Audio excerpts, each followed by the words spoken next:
শিল্পীর গল্পকথায় আপনাদের সকলকে স্বাগত জানাই। নমস্কার। আজকের গল্পের নাম পিছনের জানালা। লিখেছেন নীতা চট্টোপাধ্যায়। বাড়ির পিছন দিকের এই জানলাটাই এখন আমার একমাত্র সঙ্গী। সারা সকাল ইজি চেয়ারে এই জানলাটার পাশেই আমি বসে থাকি। শীতের মিঠে রোদ আমার পায়ে লুটিয়ে থাকে পোষমানা কুকুরের মতো। দুপুরের স্তব্ধ নীরবতা উপভোগ করেই জানালার পাশে বসে চেয়ে দেখি সন্ধ্যা নামে শহরের বুকে। নীল আকাশ ধূসর হয়ে ওঠে, তারপর কালিমাখা হয়ে যায়। একটা দুটো তারা ফুটতে থাকে আকাশের গায়ে। একে একে আশেপাশের ফ্ল্যাটগুলোর জানালায় আলো জ্বলে ওঠে।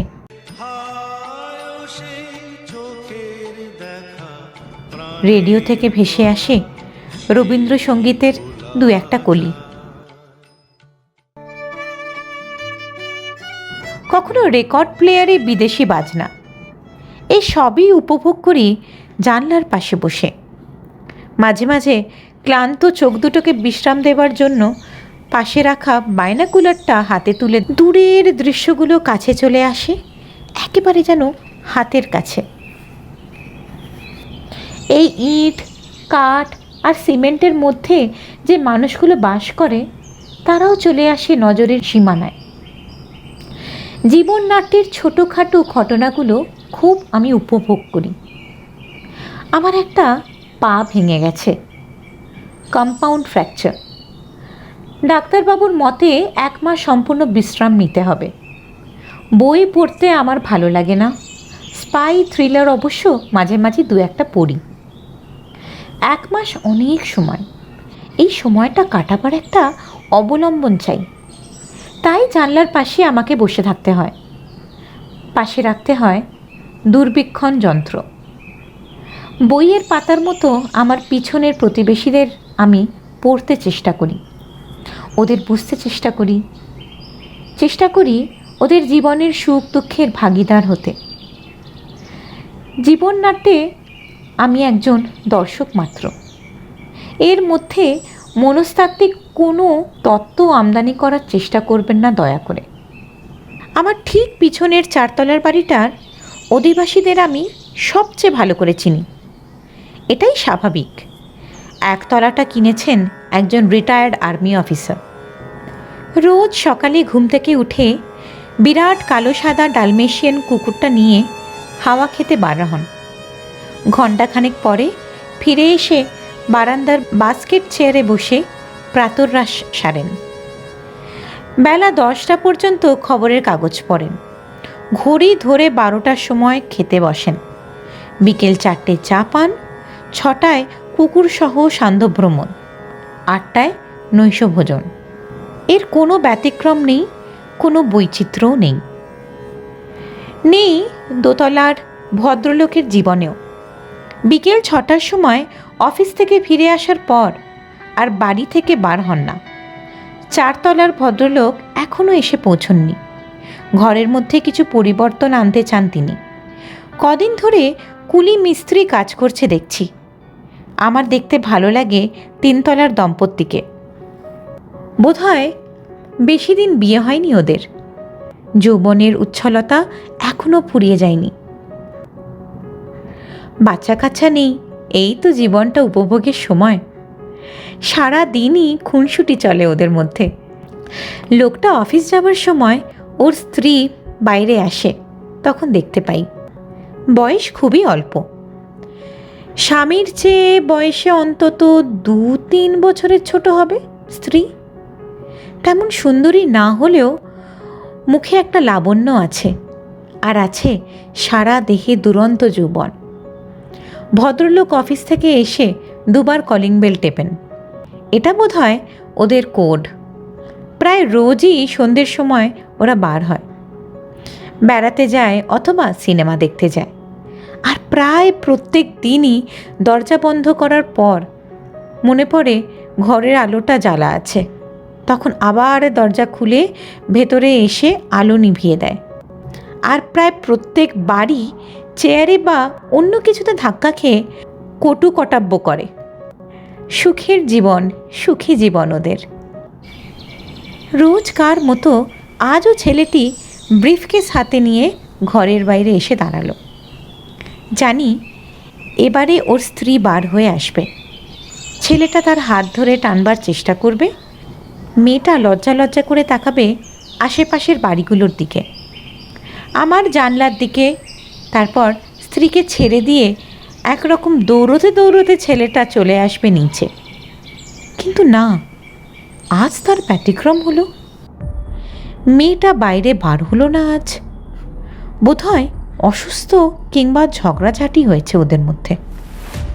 ও বাইরে এসে থমকে দাঁড়ালো একবার। চকিতে আশপাশের বাড়িগুলোকে দেখে নিয়ে দরজাটা টেনে বন্ধ করে দিল। ইয়েল লক লাগানো দরজা সব কটা ফ্ল্যাটেই, তাই কাউকে বন্ধ করতে হয় না ভেতর থেকে। অন্য দিনের মতো হাসি খুশি ভাবটা আজ কিন্তু ওর নেই। ও কিছুটা চিন্তিত। বোধহয় ওর স্ত্রী অসুস্থ। বোধহয় কেন? নিশ্চয়ই। অন্যদিন মেয়েটাকে ঘুরঘুর করতে দেখি ওদের 3 কামরার ফ্ল্যাটে, কিন্তু আজ একবারও দেখা পেলাম না। বোধহয় শয্যাশায়ী। ওর স্বামীর ব্যবহারটা কিন্তু কেমন যেন অদ্ভুত ধরনের আজকে। শয্যাশায়ী স্ত্রীকে ছেড়ে আজও অফিসে গেল। হয়তো ওর ছুটি নেবার উপায় নেই। কিন্তু একবার ডাক্তার ডাকা উচিত ছিল তো। উচিত ছিল ওপরের ফ্ল্যাটের কুলি মিস্ত্রিদের অনুরোধ করা, তারা যেন বিশেষ আওয়াজ না করে। দুপুরবেলাও তাকিয়েছিলাম ওদের বাড়ির দিকে। ওপরের ফ্ল্যাটের মালিক কন্ট্রাক্টরের সঙ্গে ঘুরে বেড়াচ্ছিলেন। কাজকর্ম কেমন চলছে দেখতে বোধহয়। হঠাৎই একটা দৃষ্টিভ্রম ঘটল আমার। অবশ্য সবটাই আমার চোখের ভুল কিনা জানি না। ঘটনাটা হলো এই যে, কন্ট্রাক্টর ভদ্রলোক যখন রান্নাঘরে ঘুরে বেড়াচ্ছিলেন তখন তাকে বেশ লম্বা বলে মনে হচ্ছিল, কিন্তু তিনি যখন শোবার ঘরে এলেন তখন দেখলাম তিনি লম্বা মোটেই নন, বরং বেশ বেঁটে বলেই চলে। আমার মাঝে মাঝে এরকম হয়। আমার মস্তিষ্ক কাজ করে অপেক্ষাকৃত ধীর গতিতে। কোনো একটা ঘটনা ঘটে গেল, সেটা চোখে দেখলাম, কিন্তু তার তাৎপর্য আমার মস্তিষ্ক সঙ্গে সঙ্গে গ্রহণ করতে পারল না। ডাক্তারদের ভাষায় একে বলে বিলম্বিত ক্রিয়া, ডিলেড অ্যাকশন। এক্ষেত্রেও সেই ব্যাপারটাই ঘটল। ধীরে ধীরে সন্ধ্যা নেমে এলো মহানগরীর বুকে। বার্ড কোম্পানির কারখানাটা প্রথমে ধূসর হয়ে মিলিয়ে গেল ঘন অন্ধকারে। আলোর আলোয় ঝলমল নজরুল এভিনিউ আর সল্টলেকের বাড়িগুলো। আকাশের তারাগুলো মেঘের আড়ালে লুকোচুরি খেলছে। কোথা থেকে ভেসে আসছে বিলেতি বাজনার সুর। আলো জ্বলে উঠেছে আমার প্রতিবেশীদের ঘরে ঘরে। শুধু 3 তলার ওই ফ্ল্যাটটাই ব্যতিক্রম। স্ত্রী অসুস্থ। আজ কি ছেলেটার আরও তাড়াতাড়ি আসা উচিত ছিল না? কিন্তু না, ও এলো পরে, অনেক দেরিতে। প্যাসেজের আলোটা জ্বালাই থাকে। ও এসে দাঁড়ালো দরজার কাছে। পাগুলো ঠিক বসে নেই, একটু যেন টলছে। হতে পারে পরিশ্রমের ফলে ক্লান্ত, আবার এও হতে পারে যে ও আজ নেশা করে এসেছে। অস্বাভাবিক, খুবই অস্বাভাবিক। ওর আজকের ভাবভঙ্গি সবই যেন কেমন অস্বাভাবিক লাগছে আমার। দরজার কাছে এসে ও চারিদিকে তাকালো একবার। আশেপাশের বাড়ি থেকে ওকে কেউ লক্ষ্য করছে কিনা সেটাও দেখে নিল একবার। তারপর চাবি দিয়ে দরজা খুলে ভেতরে ঢুকলো। এবারে ও যাবে স্ত্রীর কাছে। সারা দিন খোঁজ নেওয়া হয়নি, ফিরতেও রাত হয়ে গেছে। এবারে শুরু হবে মান ভাঙানোর পালা। ওর স্ত্রীর অভিমান হবার সঙ্গত কারণ আছে বই কি, কিন্তু আশ্চর্য, ও কিন্তু ভেতরে ঢুকে আলো জ্বালল না। অন্ধকারে একটা ঝাপসা আলো জ্বলে উঠেই নিভে গেল। তার মানে দেশলাই জেলে সিগারেট ধরালো ও। সিগারেটের ডগার লাল আগুনটা জোনাকির মতো জ্বলছে দেখতে পাচ্ছি। বসবার ঘরে একটা সোফায় বসে আছে ও, জামা কাপড় না ছেড়ে স্ত্রীর কাছে না গিয়ে সোফায় বসে সিগারেট খাওয়াটা কি খুব অস্বাভাবিক নয়? ওর স্ত্রী কি নেই এখানে? না, গতকাল রাতেও তাকে দেখেছি ঘুরে বেড়াতে, বিছানার কাছে এসে ব্লাউজ খুলতে, ব্রা খুলতে, তারপর বড় আলোটা নিভিয়ে নীল রঙের ডিম লাইট জ্বালিয়ে স্বামীর ব্যাকুল হাতের মধ্যে ঝাঁপিয়ে পড়তে।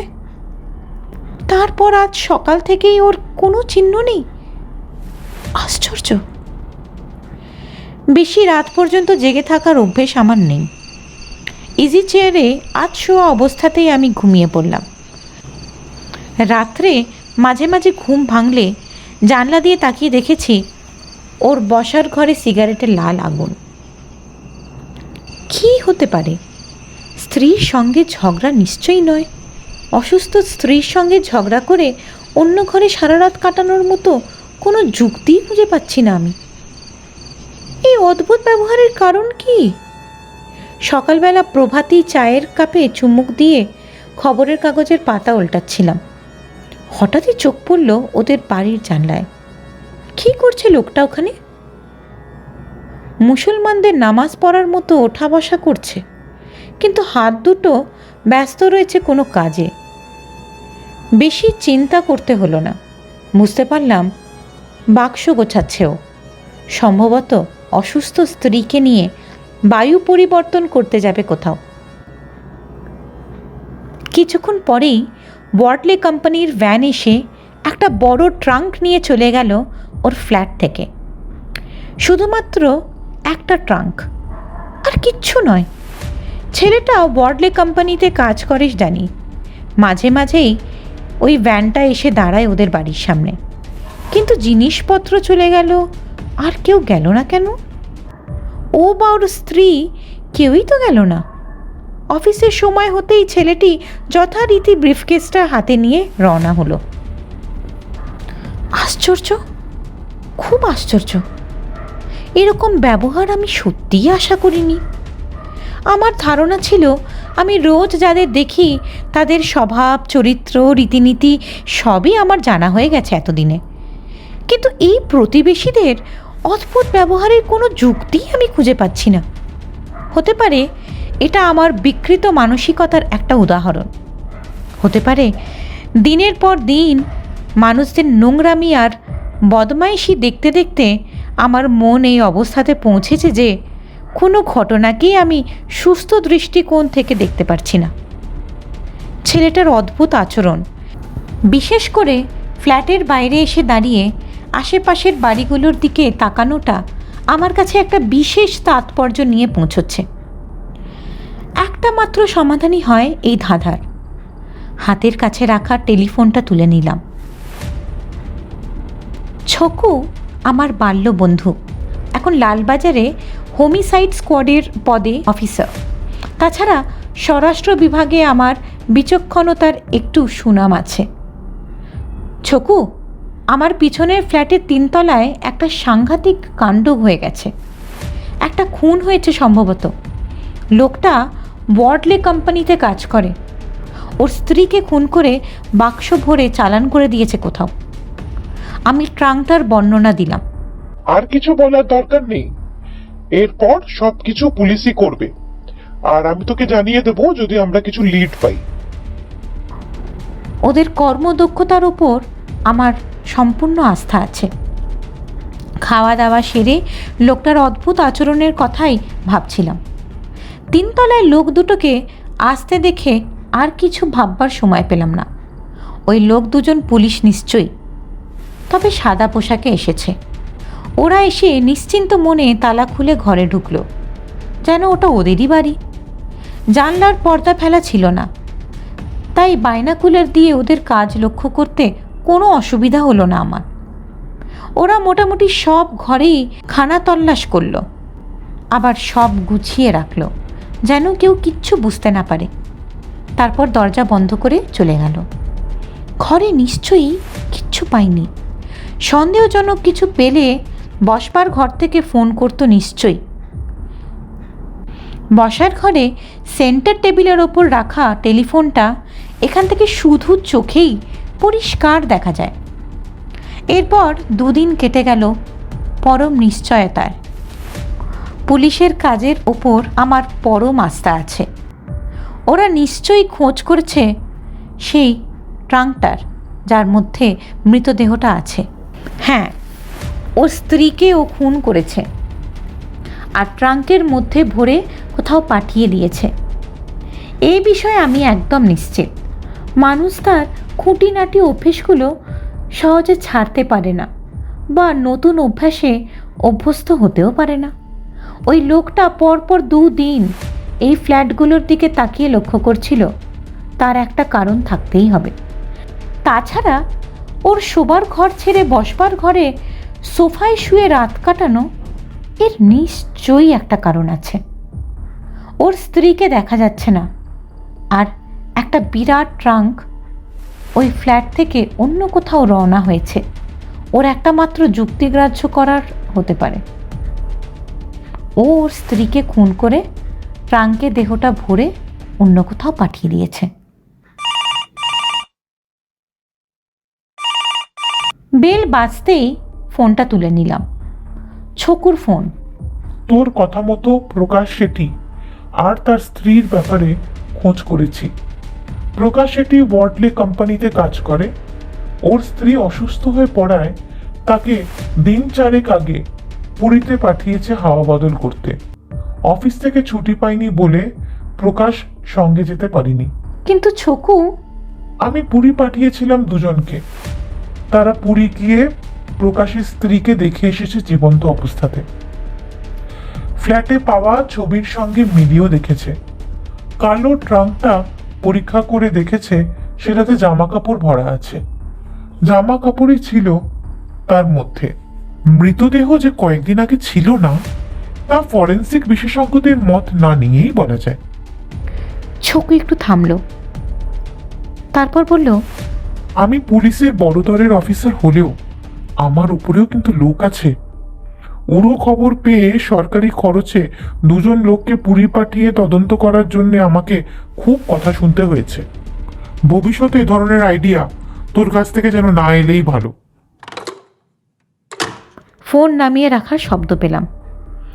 পুলিশের কর্মদক্ষতা সম্বন্ধে ভালো ধারণা ছিল, এখনো আছে। তবে প্রকাশ শেঠি ওদের চেয়ে বেশি বুদ্ধিমান।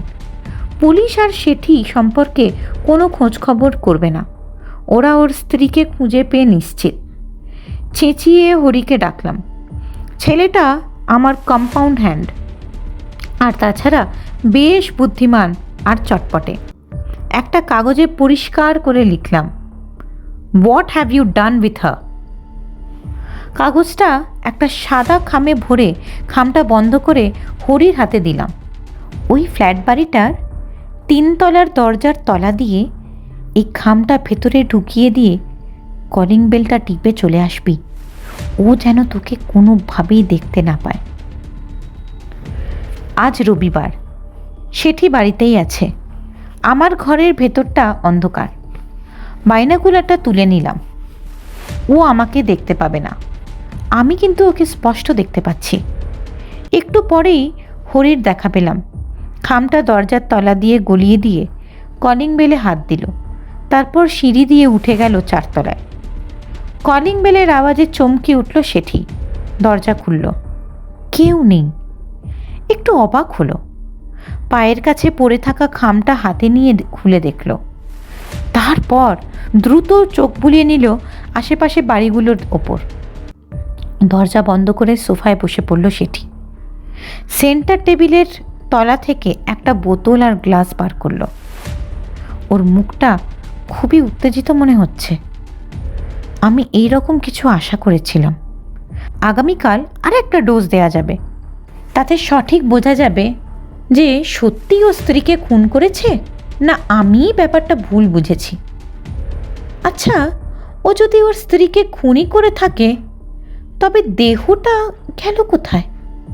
যে কালো ট্রাঙ্কটা পুরীতে দেখা গেছে সেটা ট্রেনে পাঠানো হয়েছিল, নাকি এটা অন্য ট্রাঙ্ক? পুরীতে মৃতদেহ সমেত ট্রাঙ্কটা ওর স্ত্রী অন্য কোথাও সরিয়ে ফেলেছে? তাই বা হবে কি করে? ছকুর কথাতে বুঝলাম বর্ডলে কোম্পানি একটা কালো ট্রাঙ্ক পুরীর ঠিকানায় বুক করে ট্রেনে পাঠিয়েছে। পুলিশের লোকেরা স্টেশনেই সেটা পরীক্ষা করে নিঃসন্দেহ হয়েছে যে ওতে কোনো মৃতদেহ নেই। তবে দেহটা গেল কোথায়? তবে কি সেটা ওর ফ্ল্যাটেই কোথাও আছে? তাই বা হবে কি করে? ওর ফ্ল্যাট তন্ন তন্ন করে খোঁজা হয়েছে, একরকম আমার চোখের সামনে। এই সমস্যার সমাধান কোথায়? সোমবার আজও রোজকার মতো ব্রিফকেস হাতে অফিসে বার হয়ে গেল প্রকাশ শেঠি। অন্যদিনও সব কটা জানলা বন্ধ করে দিয়ে যায়, আজ একটা জানলা খোলা আছে, বোধহয় বন্ধ করতে ভুলে গেছে। বিকেলবেলা যথারীতি বাড়ি ফিরে এলো সে। ফোনটা তুলে নিলাম, হাতে বাইনাকুলার। আমার ঘরের সব জানলা দরজা বন্ধ, শুধুমাত্র এই জানলাটা ছাড়া। ঘর অন্ধকার। আমি জানি ও আমাকে কোনোভাবেই দেখতে পাচ্ছে না, আমি কিন্তু ওকে পরিষ্কার দেখতে পাচ্ছি। ওর গলার স্বরও শুনতে পাবো এখনই।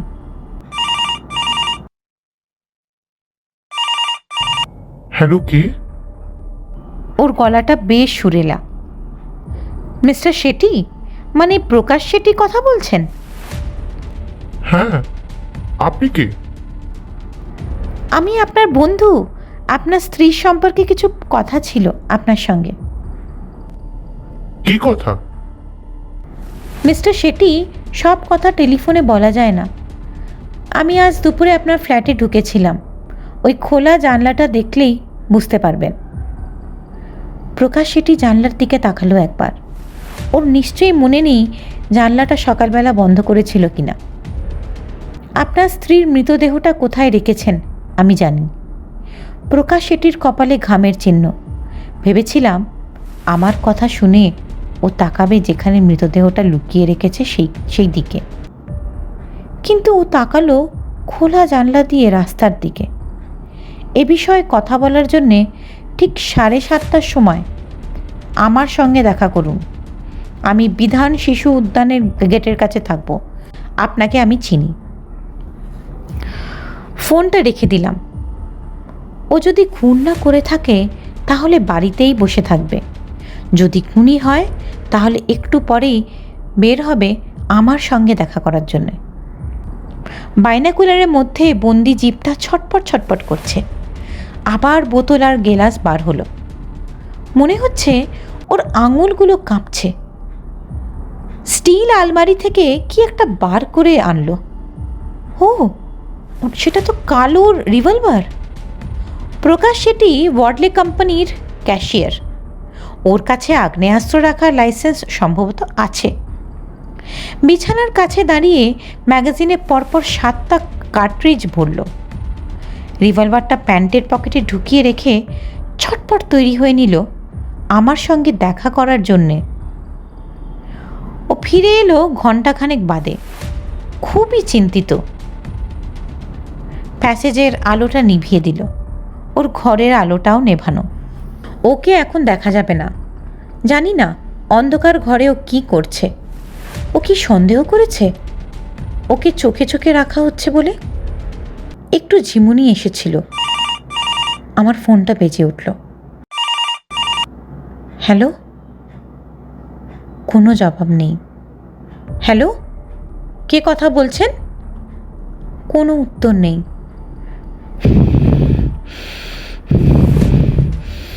শুধু উত্তেজিত নিঃশ্বাসের শব্দ।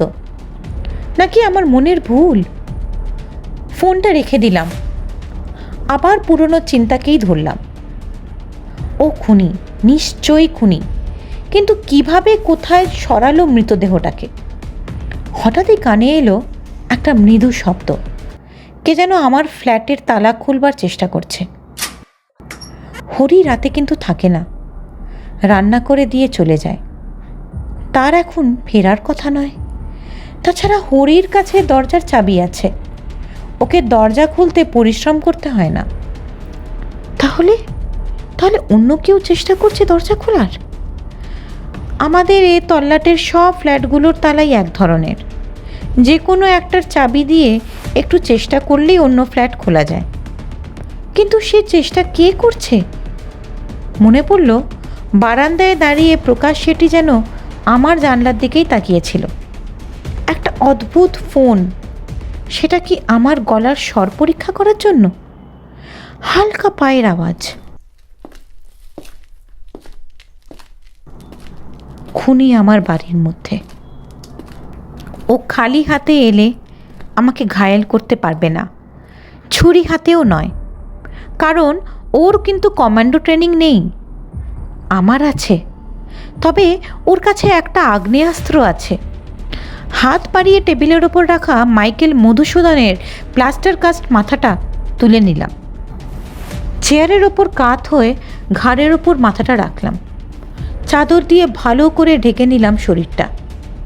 অন্ধকারে বোঝা যাবে না যে ওটা মানুষের মাথা নয়। মাথার পিছনে ঠান্ডা হাওয়া স্পর্শ পেলাম। আমার ঘরের ভেজানো দরজাটা ধীরে ধীরে খুলছে। চিন্তার সময় শেষ। একটা কান ফাটানো আওয়াজ। কাঁধের উপরে রাখা মধুসূদনের মূর্তিটা টুকরো টুকরো হয়ে গেল। প্রথম রাউন্ডে আমারই জিত। নিচের দরজা শব্দ করে খুলে গেল। সিঁড়িতে অনেক পায়ের আওয়াজ। তীব্র সাসপেন্স। আমি কি বাঁচব? প্রকাশ শেঠি দৌড়ে চলে এলো খোলা জানলার কাছে। আরেকবার কান ফাটানো আওয়াজ। চোখের সামনে আগুন ঝলসে উঠল। আমাকে সে শেষ করতে চায়, কিন্তু অন্ধকারের নিশানা ঠিক হয়নি। বুলেটটা আমার বগলের তলা দিয়ে বার হয়ে গেল। আমার দামি চাদরটায় দুটো দুটো ফুটো হয়ে গেল। সেটি ব্যালকনি থেকে নেমে গেল নিচে। আমার ঘরে এখন অনেক লোক। খোলা রিভলভার হাতে ছকু এসে দাঁড়ালো আমার পাশে। কেউ একজন সুইচ টিপে আলোটা জ্বেলে দিল। আলোর বন্যায় ঘর ভেসে গেল। বাইরে চাঁদের আলোয় দেখা গেল সেটি পালাচ্ছে। নিজের ফ্ল্যাটের রেইন পাইপ ধরে উঠতে লাগলো ওপরে। নিজের ব্যালকনিতে উঠবার সময় বাধা পেল। ব্যালকনিতে আগে থেকেই দুজন দাঁড়িয়ে আছে। ও উঠে গেল ওপরে, 4 তলার ছাদে। অনেক দূর থেকে একটা বন্দুকের আওয়াজ। জানলার একটা কাঁচ বন বন করে ভেঙে গেল। কানের কাছে আবার একটা বিকট আওয়াজ। এই নিয়ে তৃতীয়বার ছকুর হাতের সার্ভিস রিভলভারটা থেকে ধোঁয়া বার হচ্ছে। দেখলাম 4 তলার ছাদে শেঠির ছায়ামূর্তিটা একটুক্ষণ স্থির হয়ে দাঁড়ালো। তারপর যেন দুহাত হাওয়ায় ভাসিয়ে ঝাঁপ দিল নিচে। দূর থেকে ভেসে এলো একটা গুরুভার কিছু পড়ার শব্দ। আমি দুটো গাধাকে পুরী পাঠিয়েছিলাম। ওরা শেঠির ঘরে পাওয়া ফটোর সঙ্গে মিলিয়ে দেখেছিল পুরীর মহিলাকে, কিন্তু সেই যে ওর স্ত্রী, সে খবরটা যাচাই করে দেখার প্রয়োজন বোধ করেনি। এ কথাটা আমার মনে হলো পরে। আজ ওর বাড়িতে গিয়েছিলাম। নিচে মেজর বর্মা কাছে জানলাম এটা ওর স্ত্রীর ছবি নয়। তখন তোকে জানাবার জন্য এলাম এখানে। ওর ঘর সার্চ করার জন্য দুজনকে রেখে এসেছিলাম। তারপরে ঘটনাটা তুই জানিস। আমার সমস্যা মিটে গেছে। আমি একটা মানসিক অশান্তিতে ভুগছিলাম এতদিন। এখন আমি জানি ওর স্ত্রীর মৃতদেহটা কোথায় আছে। বিলম্বিত ক্রিয়া। কয়েকদিন আগে বেটে কন্ট্রাক্টরের লম্বা হওয়ার কারণ আমি এই মাত্র বুঝতে পারলাম। 4 তলার রান্নাঘরটাকে হিট ইনমুলেটেড করা হচ্ছে। মেঝেটাকে প্যাকিং দিয়ে ফুট 1.5 উঁচু করা হচ্ছে। সেটি ওর স্ত্রীর মৃতদেহটাকে নিশ্চয়ই ওই প্যাকিংয়ের মধ্যে গুঁজে দিয়ে ওপর থেকে সিমেন্ট চাপা দিয়ে দিয়েছে। একটা নিশ্চিদ্র কফিন। ওপরের প্লাস্টারটা ভালো করে করলে কেউ ধরতেই পারবে না। ভাববে মিস্ত্রি কাজে ফাঁকি দিয়েছে। খুন কেন করলো খুঁজে দেখ, পেয়ে যাবি নিশ্চয়ই। যাবার সময় না দরজাটা একটু বন্ধ করে দিস। বন্ধুরা, আশা করছি আজকের গল্পটা আপনাদের সকলের ভালো লেগেছে। ভালো লাগলে কমেন্ট করবেন, আমার চ্যানেলটা লাইক, শেয়ার আর সাবস্ক্রাইব করবেন। ধন্যবাদ, খুব ভালো থাকবেন।